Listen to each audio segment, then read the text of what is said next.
मेरा नाम कोमल है। मेरे अब्बा मेरे बचपन में ही फोत हो गए थे। तब से हमारे घर का गुजारा अब्बा की पेंशन पर हो रहा था। ये शुक्र था कि मेरे अब्बा सरकारी इदारे में जॉब करते थे और मेरी अम्मा को हर महीने उनकी पेंशन मिल जाया करती थी, वरना आज के दौर में कौन किसी का साथ देता है। मेरी अम्मा ने हमें माँ और बाप दोनों ही बनकर पाला था। मेरी एक बड़ी बहन थी जिसकी एक टांग पोलियो की वजह से खराब थी और वो अम्मा के साथ घर में होती थी। मेरा एक भाई भी था। भाई और हम दोनों तालीम हासिल कर रहे थे। अब्बा की पेंशन से हमारे घर के अखराजात बड़ी मुश्किल से पूरे होते थे। मुझे आज भी वो दिन याद है जब मैंने एफए मुकम्मल किया था और अपनी गली में बने एक प्राइवेट स्कूल में टीचर की जॉब के लिए इंटरव्यू देने चली गई थी। इंटरव्यू के बाद मुझे टीचर की जॉब मिल गई थी और प्रिंसिपल ने बताया था कि मुझे माहाना 3,000 रुपए तनख्वाह मिलेगी। मैंने अपने घर दाखिल होते ही अम्मा को बताया कि मैं कल से गली की नुक्कड़ वाले स्कूल में पढ़ाने जाऊंगी, मुझे वहाँ 3,000 की जॉब मिल गई है।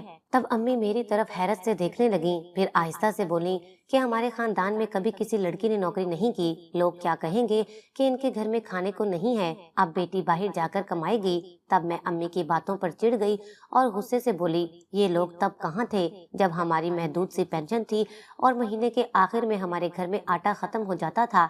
तब मुझे पता है आप दुकान से किस तरह से आटा लेकर हमारे पेट भरती थी। उस वक्त तो ये लोग कुछ नहीं कहते थे, तो अब भी कुछ नहीं कहेंगे, और अगर कहते भी हैं तो सच्ची बात है। मुझे इन बातों की अब कोई परवाह नहीं है। मुझसे अब घुट घुट कर जिंदगी नहीं गुजारी जाती। मेरी बातें सुनकर अम्मी इंतहाई गुस्से में आ गई। तुमने कौन सा घुट घुट कर वक्त देख लिया है जो मुझे बातें सुनाई जा रही हो? अच्छा भला 3 वक्त का खाना पेट भर कर मिल जाता है तो फिर क्या मसला है तुम्हें? अम्मी, जिंदगी गुजारने के लिए सिर्फ 3 वक्त का खाना ही काफी नहीं होता, उसके साथ साथ और भी दीगर लवाजमात जरूरी होते हैं। अच्छा, तो वो लवाजमात मेरी रानी के लिए क्या हैं? अम्मी ने तंजिया कहा। तो मैंने कहा, अम्मी, कभी आपने सोचा है कि ये इतनी गर्मियाँ इतनी सर्दियाँ हम पर से गुजरी हैं? हमने कभी किसी साल भी नया सूट नहीं बनवाया, हमेशा लोगों के उतरे हुए सूट पहने। पिछले 2 सालों से मैं एक ही जूता मुरम्मत करवा करवा कर पहन रही हूँ। मेरा स्कूल का यूनिफॉर्म आपने कभी भी नया नहीं बनवाया, वही पुराना घिसा पिटा यूनिफॉर्म जिसे नील लगा लगा कर मैं नीला ही करती रही हूँ, लेकिन वो कहीं से भी नया नहीं लगता। मेरे साथ की लड़कियां नए स्कूल बैग के साथ आती हैं, लेकिन मैं वही लंडे के पेंटों से बनाए स्कूल के बैग लेकर जाती रही हूँ। लेकिन अब बस बहुत हो गई। मेरा भी दिल चाहता है कि मैं अच्छे कपड़े पहनूं, मेरे पास एक अच्छा सा बैग हो। अम्मी मेरी बातें गौर से सुनती रहीं और फिर खामोश हो गईं। वो खामोश हुई तो मुझे लगा कि वो रजामंद हो गई हैं, लेकिन जब शाम को भाई आए तो अम्मी ने मेरे बारे में उनसे कहा कि ये प्राइवेट स्कूल में जॉब करना चाहती है, तो भाई गुस्से से आग बगोला हो गया। वो कहने लगा, कोई जरूरत नहीं है घर से बाहर कदम निकालने की, आराम से घर में बैठो। तब मैं एकदम गुस्से से बोलने वाली थी कि मेरी बड़ी बहन साजदा ने मुझे चुटकी काटी और खामोश रहने का कहा। मैं उसकी तरफ पलटकर बोली कि मैं कोई गलत काम नहीं करने जा रही। साजदा बाजी, मुझे आप चुप नहीं करवाएं तो अच्छा है। मैं सिर्फ इतना चाहती हूँ कि 2-4 पैसे जमा हो जाएं तो मैं आगे अपनी पढ़ाई का खर्चा खुद उठा लूंगी। तुमसे ये किसने कहा कि हम तुम्हें मजीद पढ़ाएंगे? बस एफए कर लिया है, यही बहुत है। मैं भाई को गुस्से से देख रही थी।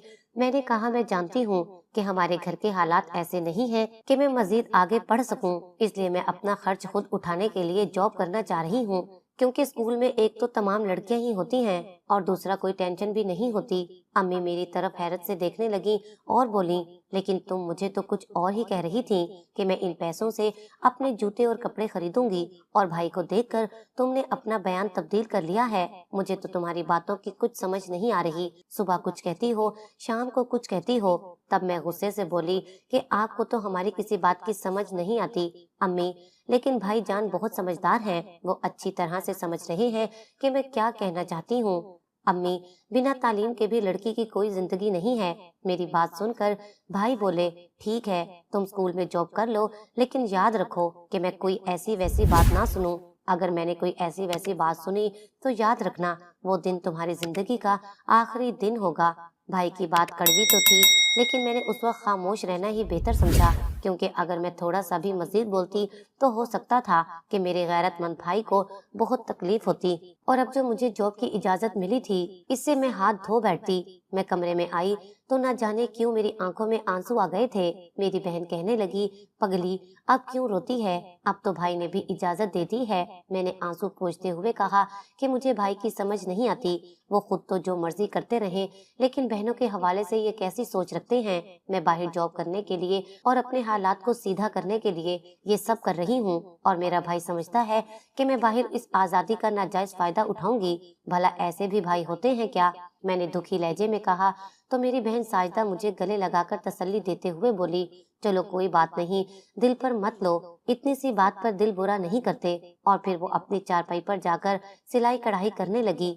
बहरहाल मेरे लिए यही काफी था कि मुझे भाई और अम्मी की तरफ से इजाजत मिल गई थी। अब मुझे कल स्कूल जाने की टेंशन होने लगी, क्योंकि मेरे पास कोई भी अच्छा सूट नहीं था जो मैं पहनकर जाती। मैंने अपनी फिक्रमंदी का इजहार जब अपनी बहन साजिदा के सामने किया तो वो मुस्कुराते हुए कहने लगी, इसका एक हल है। तो मैं उनकी तरफ हैरानगी से देखने लगी। तुम अपने कपड़ों के ऊपर मेरे ग्रे कलर का अबाया पहन जाया करो और उसके ऊपर स्टॉलर ले लो, यूं तुम्हें इसका बहुत बड़ा फायदा होगा।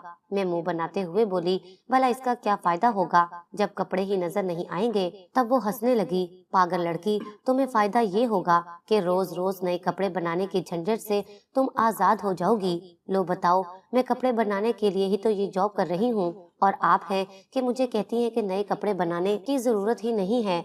मेरी बहन कहने लगी, तुम एक माह इन्हीं कपड़ों के साथ चली जाओ और जब तनख्वाह मिलेगी और इससे नए कपड़े बना लेना। मुझे उसका ये आइडिया बहुत पसंद आया और मैंने ऐसे ही किया। स्कूल का माहौल इतना बुरा नहीं था, बस प्रिंसिपल अजीब सख्त मिजाज के इंसान थे, छोटी छोटी बात पर बुरी तरह से बेइज्जत करते थे। तब मेरा दिल रोने को चाहता था। जब महीने के आखिर में मुझे तनख्वाह मिलती तो मेरी सब परेशानियां खुशी में तब्दील हो जाती। मैंने अपनी तालीम भी जारी रखी हुई थी, लेकिन मेरी तनख्वाह बहुत कम थी, जिसकी वजह से मुझे तिनका जोड़ कर भी बचत ना हो पाती थी। बस मैंने पहले महीने ही अपने लिए नए सूट खरीदे थे, उसके बाद मेरी सारी तनख्वाह मेरी पढ़ाई पर खर्च हो रही थी। नए कपड़े और जूतों की चाहत तो एक हसरत ही बनकर रह गई थी, लेकिन साजिदा बाजी के प्लान ने मेरा भरम कायम रखा था, वरना तो मेरी सारी तनख्वाह नए कपड़े और जूतों में लग जाती और मेरे हाथ कुछ न आता। मैं बस ये चाहती थी कि मैं इतना पढ़ लिख जाऊं कि मैं अच्छी नौकरी हासिल करूं। इसी तंगदो में सोचो विचार करती रहती और अपनी पाई पाई बचा कर रखती, क्योंकि मैंने देख लिया था कि स्कूल जॉब में आप चाहे कितनी ही मेहनत करें, लेकिन आपको इसका अच्छा सिला अच्छी तनख्वाह की सूरत में नहीं दिया जाता, बल्कि इन मालिकान का जब दिल चाहता है छोटी सी गलती पर आपको स्कूल से बाहर का रास्ता दिखा देते हैं, और वो आपकी सारी मेहनत जो आपने स्कूल के बच्चों पर लगाई होती है वो मट्टी में मिल जाती है। इसका अंदाजा मुझे उस वक्त हुआ जब मैंने अपने स्कूल की 2-3 टीचर्स को, जिनको यहाँ पर तकरीबन 1 साल हो चुका था, एक मामूली सी गलती पर उन्हें स्कूल से निकाल दिया गया था, और जब वो रोते हुए यहाँ से निकली तो मुझे इस बात का अफसोस था।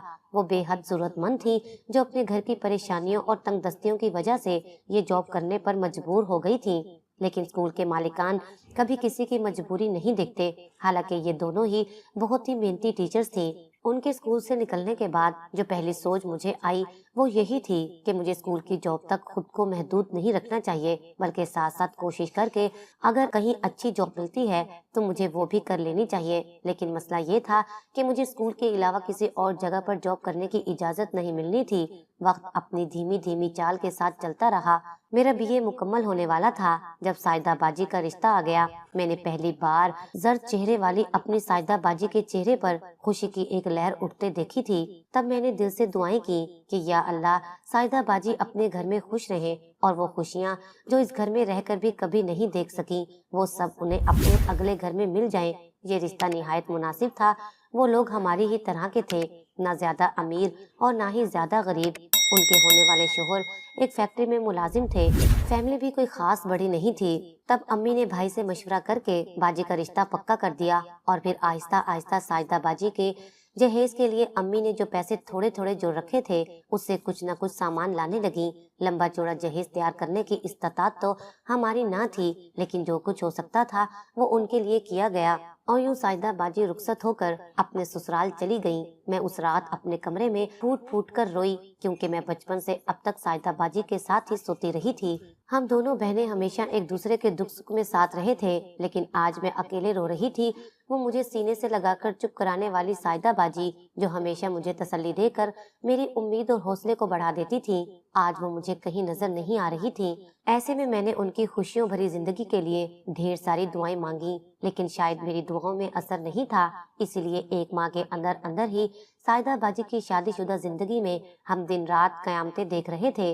इससे पहले तो हमें कभी अपनी बहन की किसी भी कमी का एहसास ना हुआ था, लेकिन उनका शोहर उन्हें उठते बैठते कभी लंगड़ी तो कभी माजूर कहकर उन्हें जहनी अजियत देता रहता, और बहनोई का ऐसा बार बार कहने पर हमें भी एहसास हुआ था। हालांकि इसमें साइदा बाजी का कोई कसूर नहीं था।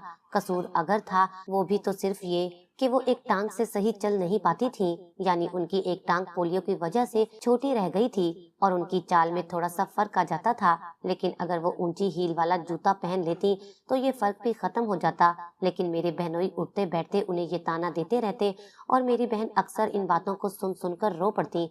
अल्लाह ने उनको ऊपर तले 3 बेटियां भी दे दी, और एक दिन उनके खावद ने बगैर किसी वजह के उन्हें खड़े खड़े 3 तलाकें दे दी। तब वो अपनी बेटियां लेकर हमारे घर आ गईं। भाई की शादी उस वक्त हो चुकी थी, और मेरी भाभी जुबान की नहीं बल्कि मिजाज की भी इंतहाई तेज थी। साइदा बाजी जब अपनी 3 बेटियों के साथ हमारे घर आईं तो भाभी का मूड बेहद खराब रहने लगा। इन्हीं हालात में मेरा भी निकाह एक जगह पर हो गया, लेकिन मेरी रुखसती ना हो सकी, क्योंकि मेरा होने वाला शोहर बाहर चला गया था, और वहाँ से उसने 6 महीने के बाद बगैर किसी वजह के मुझे भी तलाक भेज दी थी। इस दौरान मैंने बहुत सारी छोटी छोटी नौकरियां की, क्योंकि अब भाई ने मुकम्मल तौर पर हाथ खींच लिया था, और अम्मी तो भाभी की ही जुबान बोलती थी। वो हमारी दिल आजारी तो कर लेती, लेकिन अपनी बहू को कुछ ना कहती, और हर वक्त अपनी बहू की साइड लेकर हम दोनों बहनों को जलील करती रहती। साइदा बाजी ने कपड़ों की सिलाई का काम पकड़ लिया था, लेकिन उनकी सेहत इजाजत नहीं देती थी कि वो ये काम मुसलसल करे। दूसरी तरफ भाई ने साइदा बाजी को अलग कर दिया था और उन्हें ऊपर वाले पोर्शन में एक कमरा दे दिया। मैं अम्मी पर बहुत खफा हुई कि साइदा बाजी को आपने अलग तो कर दिया है, लेकिन वो अपने घर का निजाम कैसे चलाएंगी? ऊपर से आप बिजली और गैस का बिल भी उनसे ले रहे हैं। ये तो शदीद नाइंसाफी है। ये बात मैं अम्मी से कर रही थी, लेकिन मेरी भाभी ने सुन ली, और फिर मेरी शामत आ गई। भाभी के जरिए ये बात जब भाई तक पहुंची तो उन्होंने मुझे साफ साफ कह दिया कि अगर तुम्हें ज्यादा ही हमदर्दी है तो उसका खर्चा तुम उठा लो, मैं उसकी जिम्मेदारी नहीं उठा सकता। मैंने अम्मी की तरफ देखा, लेकिन अम्मी मुंह मोड़कर बैठ गईं। तब मैंने दिल में ठान ली कि मैं अपनी बहन को यूं सिसकता तड़पता हुआ नहीं देखूंगी, और जहाँ तक हो सका मैं अपनी उस गरीब बहन के लिए इतना जरूर करूंगी कि उसके बच्चे भूखे ना मरे। उन्हीं दिनों मुझे अपनी सहेली की तरफ एक निजी एयरलाइन में एयर होस्टेस की जॉब का पता चला, तो मैं भी वहां पर इंटरव्यू देने के लिए चली गई। जैसा कि मैंने पहले बताया था कि मेरा कद काठ और रंग रूप अच्छा था, तो मुझे 1 हफ्ते के अंदर अंदर कॉल मसूल हुई और मुझे एयर होस्टेस की जॉब मिल गई। मेरी खुशी की इंतहा नहीं थी। मैंने ये खबर जब साइदा बाजी को सुनाई तो वो बहुत खुश हुई। उस दिन मेरी बहन के घर में आटा खत्म था, तो मैंने चुपके से भाभी के पोर्शन में आकर उनके किचन से थोड़ा सा आटा निकाला और जाकर साइदा बाजी को दे दिया कि वो रोटियां पकाकर बच्चों को दे, कि वो भूखे हैं। लेकिन खुदा जाने ये बात अम्मी को क्यों हजम ना हुई, और उन्होंने भाई से मेरी शिकायत लगा दी, और उस दिन के बाद से किचन को ताला लगना शुरू हो गया। मैं अपने भाई और भाभी पर इतना हैरान ना हुई जितनी हैरानगी मुझे अपनी सगी माँ पर थी कि वो अपनी बेटी और उसके बच्चों को भूखा देखकर कैसे अपना पेट भर सकती हैं। भाई तो चलो अपनी बीवी के इशारों पर नाच रहा था, लेकिन अम्मी अगर चाहती तो साइदा बाजी की मदद कर सकती थी। लेकिन खुदा जाने उनके सीने में अल्लाह ने कैसा सख्त दिल रखा था कि उन्हें अपनी बीमार बेटी पर तरस भी नहीं आता था। मुझे ये यकीन आ गया था कि अब हमारी जिंदगी बस अपने बलबूते पर ही गुजरनी है। भाई और अम्मी की तरफ से अब हमें कोई माली सपोर्ट नहीं मिल सकती थी। अम्मी और भाई ने मेरी जॉब की मुखालफत तो बहुत की, लेकिन फिर वो खामोश हो गए क्योंकि मैंने उनकी कोई बात नहीं सुनी। इस निजी एयरलाइन में मेरी जॉब शुरू हुए काफी दिन हो चुके थे, और मैं अपनी जॉब से इसलिए मुतमईन थी कि मेरे मालिकान मेरी कारकर्दगी पर ना सिर्फ खुश थे बल्कि मुझ पर यकीन भी करने लगे थे। हमारी एयरलाइन पर बहुत अमीर कबीर लोग सफर करते थे, दौरान परवाज वो अपनी चीजें खास कर मोबाइल इस्तेमाल करते करते अपनी सीट के साथ लगी हुई टेबल पर इंतहाई लापरवाही से रख देते और सो जाते थे। मैं आते जाते कई बार उन लोगों को देखती और एक दिन मैंने बहुत खामोशी के साथ जहाज लैंड करने से थोड़ी देर पहले एक कस्टमर का मोबाइल उठाया और उसे अपनी जेब में डाल लिया और बाथरूम में जाकर उसको फौरन बंद कर दिया। और दूसरे मुल्क की एयरपोर्ट पर उतरने के बाद मैंने वो मोबाइल चुपके से एयरपोर्ट से बाहर निकालकर फरोख्त कर दिया। यूं मेरे पास एक इजाफी रकम आ गई और बस फिर तो ये सिलसिला जैसे चल ही पड़ा था। मुझे पैसों का ये लालच इसलिए भी बढ़ गया कि मेरी जिंदगी का वाहिद मकसद साइदाबाजी और उनके बच्चों को अच्छी जिंदगी देना था। मैं उन्हें यूं बेबस और लाचार देख नहीं सकती थी, लेकिन मुझे इस बात का इल्म नहीं था कि कस्टमर अपनी चीजों की गुमशुदगी की रिपोर्ट करने लगे हैं। इंतजामिया को मुझ पर शक रहने लगा था क्योंकि तमाम एयर होस्टेस में से मैं नई थी और जब से मैं आई थी तब से ही शिकायतों के अंबार भी लगना शुरू हो गए थे। लेकिन मैं हर बात से बेखबर अपने हाथ की सफाई दिखाती चली गई, यहाँ तक कि एक बार मैंने मेज पर रखे हुए एक बहुत ही खूबसूरत और कीमती से पाउच को उठाकर अपने केबिन में छुपा दिया। लेकिन बदकिस्मती से उस पाउच को खोलकर देखने का मुझे वक्त ना मिला। मैंने वो पाउच ऐसे ही अपने बैग में रख लिया। अचानक शिकायतें बढ़ने की वजह से एक दिन इंतजामिया ने मुझे जहाज में सवार न होने दिया और रोक लिया और मुझे कहा कि मैं उन्हें अपने कमरे की तलाशी दूं। मैं उन्हें अपने कमरे में ले आई, जहां पर उन्होंने मेरा वो बैग देख लिया जिसमें मैं चुराई हुई चीजें डालकर लाती थी। अचानक उन्होंने वो बैग जब हाथ में लिया तो मुझे लगा कि सब खत्म हो जाएगा और मुझे पुलिस के हवाले कर दिया जाएगा। मैंने अपनी आंखें बंद कर ली और अपने अल्लाह से मदद तलब करने लगी और दिल में कहा कि ऐ अल्लाह, इस बार मुझे बचा ले। मैं सच्चे दिल से तौबा करती हूँ, मैं कभी ऐसा गुनाह नहीं करूंगी। फिर तसव्वुर में अपनी बहन और उसके बच्चों को देखने लगी जो कि मेरे आसरे पर खुलकर सांस लेने लगे थे, जो अब कदरे बेहतर खाना खाने लगे थे। मेरी बहन साजिदा का इलाज चल रहा था और अब वो काफी बेहतर थी। मुझे लगा अब इज्जत तो जाएगी और साथ ही साथ ये नौकरी भी चली जाएगी और फिर शायद ही ऐसी नौकरी मुझे मिल पाए। लेकिन मेरी हैरत की इंतहा ना रही जब मेरे बैग की तलाशी लेने के बाद वो दोनों ऑफिसर मुझसे माजरत करने लगे कि उन्होंने मुझ पर शक किया था। मैं हैरान होकर उनकी तरफ देखने लगी थी। मैंने अपने बैग में झांक कर देखा तो मेरी आंखें भी फटी की फटी रह गईं, क्योंकि मेरे बैग में गिलाफे काबा का एक पीस पड़ा हुआ मिला था। जाने क्यों अल्लाह के घर का गिलाफ देखकर मेरी आंखें भर आईं और मैं रो पड़ी। मेरे अल्लाह ने मुझ पर कैसा पर्दा डाला था, ये मेरी समझ से बालातर था। हालांकि अगर अल्लाह चाहता तो मेरी पोल खुल सकती थी, लेकिन मैं कुर्बान जाऊं अल्लाह पर कि उसने मेरी नीयत देखी। मैंने उस वक्त सच्चे दिल से तौबा कर ली थी। वो जानता था कि मैं इन पैसों से 3 बच्चों का पेट पाल रही थी, लेकिन मैं अब कभी भी गलत रास्ते पर नहीं चलूंगी, क्योंकि अल्लाह भी बार बार हमारी गलतियों पर पर्दा नहीं डालता। शायद अल्लाह ताला ने मुझे एक मौका दिया था कि मैं संभल जाऊं और सीधे रास्ते पर आ जाऊं। उस दिन के बाद मैंने कभी चोरी नहीं की। मैं अब जितना भी कमा कर लाती अपनी बहन के हाथ में दे देती हूँ। मेरी भांजियां बहुत ही अच्छे स्कूल में पढ़ने लगी थी। घर में रोज रोज के झगड़ों की वजह से मैं अपनी बहन के साथ एक अलग घर में शिफ्ट हो गई थी, लेकिन मैं हर माह अपनी माँ को कुछ न कुछ रकम भिजवा दिया करती कि ये मेरा फर्ज बनता था। मैंने शादी नहीं की और अपनी जिंदगी अपनी बहन और उसकी बच्चियों के अच्छे मुस्तकबिल के लिए वक्फ कर दी। मैंने अपनी जिंदगी की कुर्बानी देकर अपनी बहन की बेटियों की जिंदगी बना डाली। आज वो तीनों एक बहुत अच्छे महकमे में अफसर बन गई हैं और मेरी इज्जत अपनी माँ से भी ज्यादा करती हैं, और उन्हें इस मकाम पर देखकर मुझे लगता है मेरे अल्लाह ने दुनिया जहान की खुशियाँ मेरी झोली में डाल दी हैं।